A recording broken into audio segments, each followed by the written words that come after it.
I think a lot of shit, a lot of bullshit will be eliminated if more of us practice that. Like, would I want them to do me this way?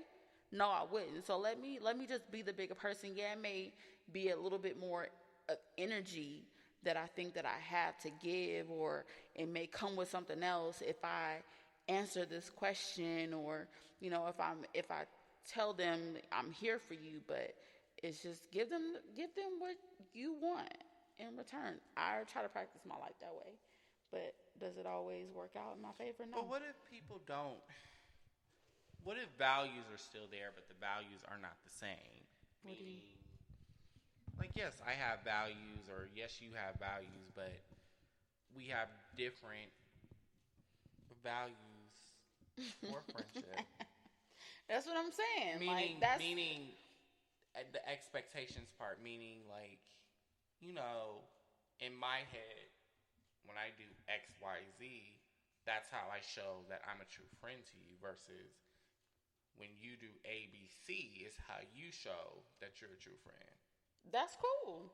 Sometimes it's a hard lesson. Like I said, sometimes it's a hard lesson to learn, because sometimes you learn that through going through the process. So maybe that's not something that's premeditated or something that you discuss early on, or even know that exists early on. But sometimes you're in an experience and it's like, okay, well, that looks different to you than looks for me. Like, no, I don't like that. And yeah, my feelings may be hurt in that situation. Maybe I don't agree with it, but I kind of see where you coming from on that. Like, I don't like it, but all right, if that's where you are with that, then if I'm still going to continue to be your friend, then I guess it's something that I have to compromise on. So I think that friendship is a lot of, if you want to have long-lasting friendships, just like any relationships, it's a lot of compromise that has to go on. Because everybody's not the same. Like, your experience and your perspective is completely different from mine. Agreed. And sometimes you gotta, disagree through that process, or agree to disagree through that process. Like I said, I don't agree with some shit, but all right, if I still care about this person, if I still want to rock with them on that level, then I guess it's what the fuck I gotta deal with. Okay. I hear it. I feel it. I feel like I was just in the interview. Yeah. Yeah, man. So, What else is going on? shit. Life. No more topics? That was it? Oh. Speaking of friendship, like, what did you think about that, like, episode of, like, the latest, like, what is it, being Black China? And I'd like to hear your perception of it. She and her longtime girlfriend,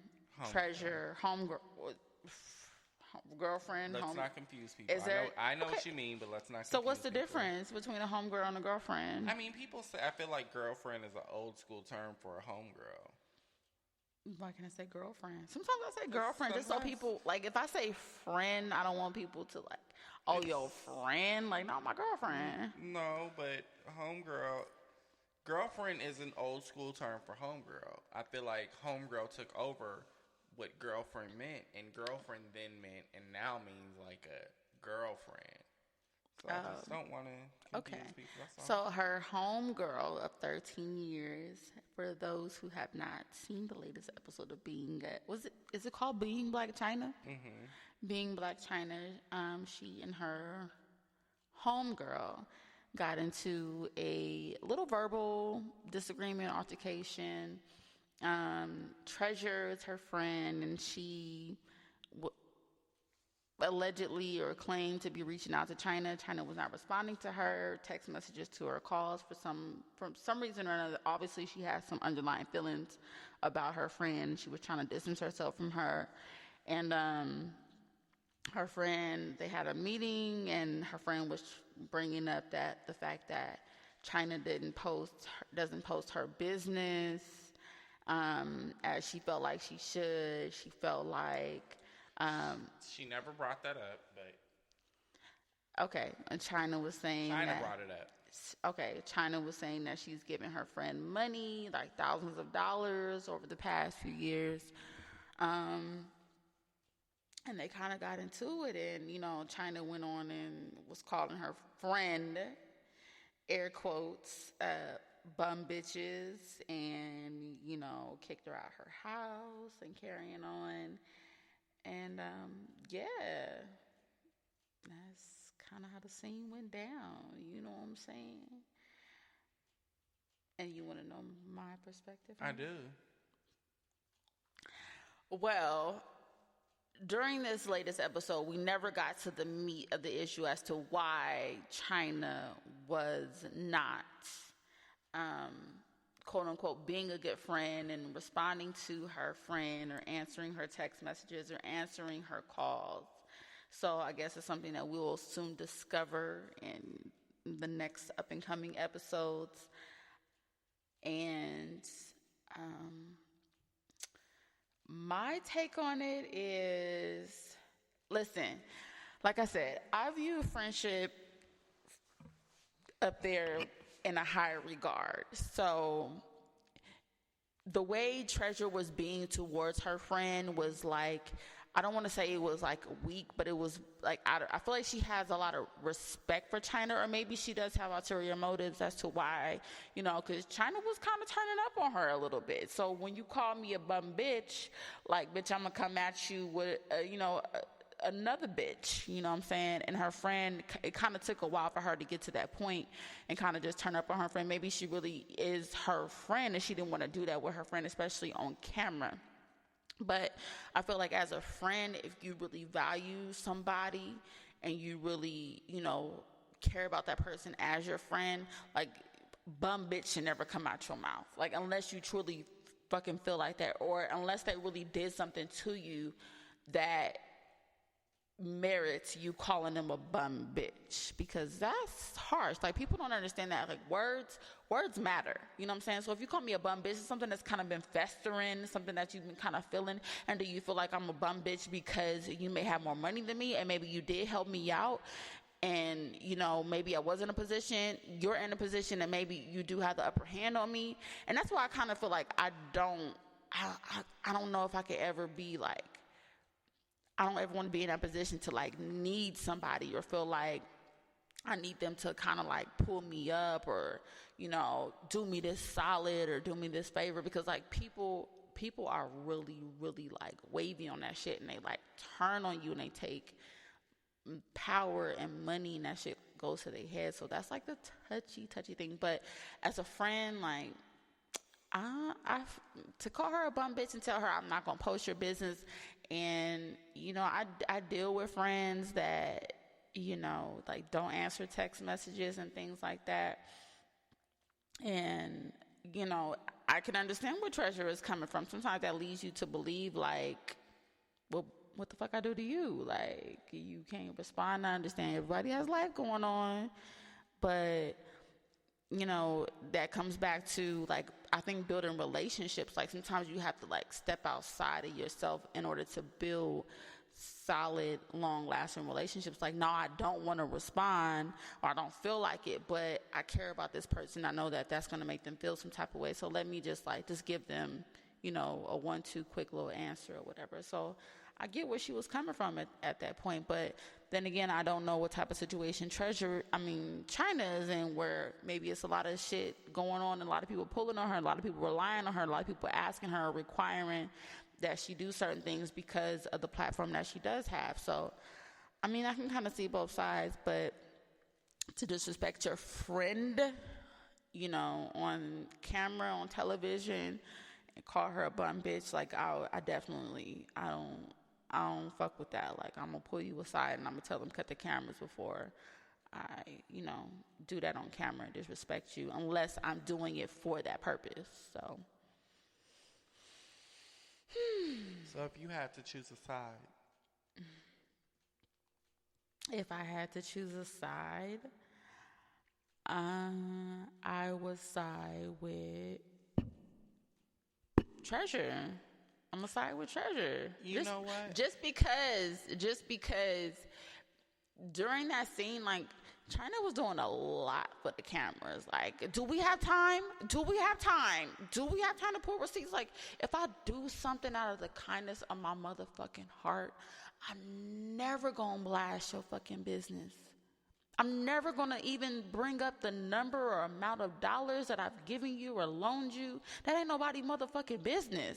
That's just how solid I am. Like, I'm never gonna do that shit. Bitch, cut the cameras.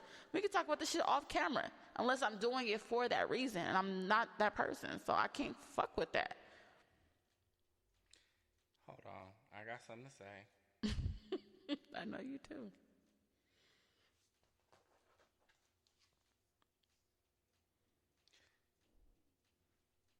So, here's the thing. For those who don't know, I'm a Gemini. And I just did a little bit of Google research, which I know, but I checked a couple sites just to verify what I'm about to say. And Black China is not a Gemini.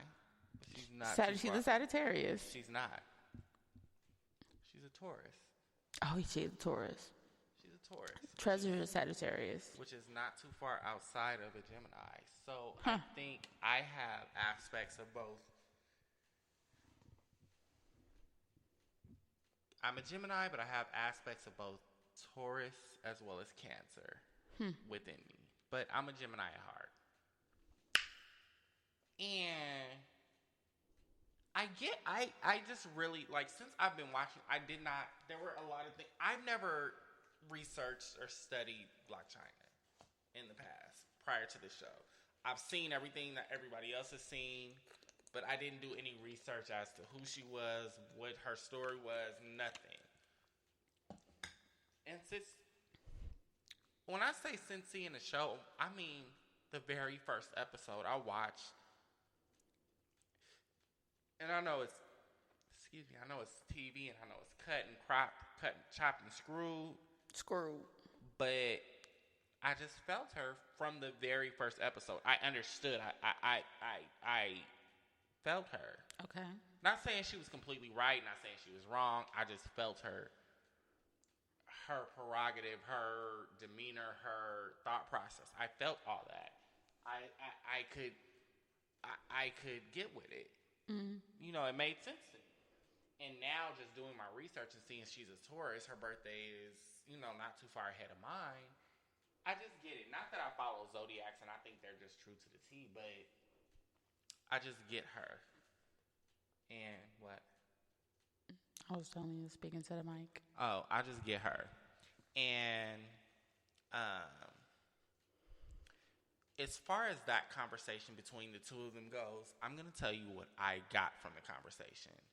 What I got was, this is just my perception, but what I got was, what it looked like to me, and I've been in situations like this, what it looked like to me was, Treasure came, there was a problem. There was a rift between the two of them. Treasure knew what it was. Black China knew what it was. Treasure came on camera knowing what it was. Regardless of who set it up, who established, who said, let's go, she came on camera knowing what the problem was and wanted to pretend like the problem was not what it was. China, in my opinion, again, knowing what the problem was, tried to act like and tried to be cool. And I don't want to say all this, but I'm a speak in code. To me, it sounded like she was speaking in code. Like, you know what I'm talking about. She didn't say that, but to me, I heard, you know what I'm talking about. Like, don't do all that because you know what's real, what's good. You know what's good. That's what I heard from China's demeanor, her tone, her talk, everything. And I saw Treasure kind of just like, like demeanor-wise, not saying these words verbatim, but demeanor-wise, like, because I don't get it. I don't get it because I don't know what's up. Like, I don't get it. And so China, this is the way, I'm just perceiving it the way it would go for me. We hear you. I just saw China like, okay, I don't want to say what's up, but you know what's up. Like, stop playing like you don't know what's up. Like, you sitting here on the camera acting like you don't know what's up. They never said what was up. But I think it had something to do with finances. And that's why China went into what she went into. Like, oh, you really trying to play me right now? Let's talk money. Let's talk dollars and cents. I gave you XYZ on XYZ dates.